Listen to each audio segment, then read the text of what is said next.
ஒரு தவறான போதகன் தவறானவர்களை தான் உருவாக்க முடியும். இன்னைக்கு இதனுடைய வீரியம் என்ன? இந்த உலகத்திலே சபைகள்ல பாத்துங்களேன், நிறைய பேர் போதகர்கள் என்று அறியப்படுகிறவர்கள் தவறா போதிக்கிறாங்க. பைபிளை போதிக்கிறது இல்லை. அவங்க போதகர்கள் என்று தங்களை சொல்லிக்கொண்டு என்ன போதிக்கிறாங்க? யானை கனவுல வந்தா அதுக்கு என்ன ஆவிக்குரிய அர்த்தம்?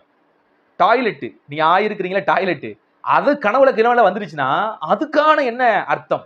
ஆமை ஒருவேளை கனவுல வந்தா அதுக்கு என்ன அர்த்தம்? அதுக்கு என்ன செய்யலாம், ஏது செய்யலாம், எப்படி கட்ட உடைக்கலாம், இத மாதிரியான போதனை போதிக்கிறாங்க.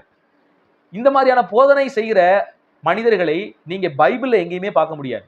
குழந்தையில இருந்து நம்ம வயது சாகிற வரைக்கும் மனிதனுக்கு கனவு வருங்க. ஆனா அந்தந்த ஏஜ்ல கனவுகள் வித்தியாசப்படும். ஒரு பிறந்த குழந்தைக்கு என்ன கனவு வரும்? கனவுலையும் அது தாய் தன்னை அரவணைக்கிற மாதிரியும் பால் குடிக்கிற மாதிரி கனவு காணும்.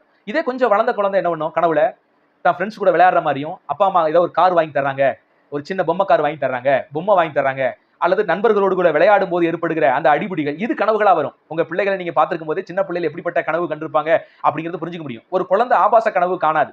ஒரு குழந்தை பணத்தை குறித்து கனவு காணாது. நல்லா கவனிங்க. அப்ப இந்த பணம் சம்பந்தமான கனவுகளோ அல்லது ஆபாசத்தனமான கனவுகளோ யாருக்கு வரும்? இளைஞர்களாக மாறினதுக்கு அப்புறம் கனவு வரும். இதே திருமணமாகி புள்ளக்குட்டி ஆனவங்களுக்கு எப்படிப்பட்ட கனவு வரும்? ஏன்னா குடும்ப சுமைகள் நிறைய இருக்கும். அப்ப அதை சார்ந்து உள்ள கனவுகள் வரும். இதே வயோதிபர்களுக்கு எப்படிப்பட்ட கனவு வரும்? சோ அவங்க வாழ்வை முடிக்க போற அந்த தருவாயில அவங்களுக்கு எந்த மாதிரியான கனவுகள் வருமோ அதுதான் பாரமான கனவுகள்லாம் வரும். சோ இதுதான் கனவு. ஆனா கனவுகள் என்பது நிச்சயமாக குழந்தையிலிருந்து சாகிற வரைக்கும் உள்ளவங்கள்ட்ட பெரும்பான்மையான நபர்கள்ட்ட வரும். சில நேரங்களில் கனவில்லாமல் நம்ம தூங்க முடியும். அது நம்முடைய மனதை சம்பந்தப்பட்ட விஷயம். ஆனா இதற்கெல்லாம் ஆவிக்குரிய அர்த்தத்தை சொல்லிக்கொண்டு மக்களை பயமுறுத்துகிற அநேக போதகர்கள் நீங்க எழுப்பி இருக்கிறாங்க. சோ இவர்களால் எந்த லாபமும் இல்லை. மக்களை பயமுறுத்தி தான் வச்சுக்கலாம். அந்த பயத்தின் மூலியமாக தங்களுக்கு ஆதாயத்தை தேடிக்கொள்வாங்க. ஒரு ஹோலி வாட்டர் அப்படின்னு வச்சுக்கிட்டு அந்த வாட்டர் என்ன செய்யுது? 400 ரூபாய் 500 ரூபாய்க்கு விற்கிறது. அதை எழுதி துண்டு வாட்டர் ஓசியில வந்த வாட்டரை அதுக்குன்னு ஒரு கேன் அடைச்சு ஒரு 5 ரூபா, ஒரு 4 ரூபா, 5 ரூபா வரும்னு வச்சுங்களேன். அந்த 5 ரூபா 6 ரூபா பொருளை பாத்தீங்கன்னா இவங்க 400 ரூபா 500 ரூபான்னு விற்கிறது.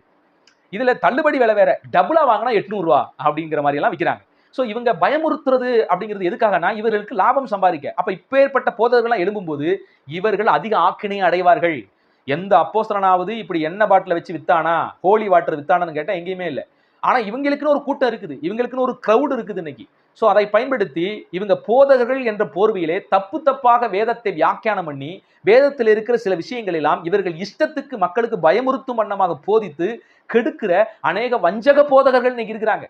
அதனாலதான் கள்ள போதகர்கள் உங்களுக்குள்ள இருப்பார்கள். பழைய ஏற்பாட்டில் அநேக கள்ள தீர்க்கதரிசிகள் இருந்தாங்கிறத வெளிப்படுத்துறாரு பேதுரு சொல்லும்போது.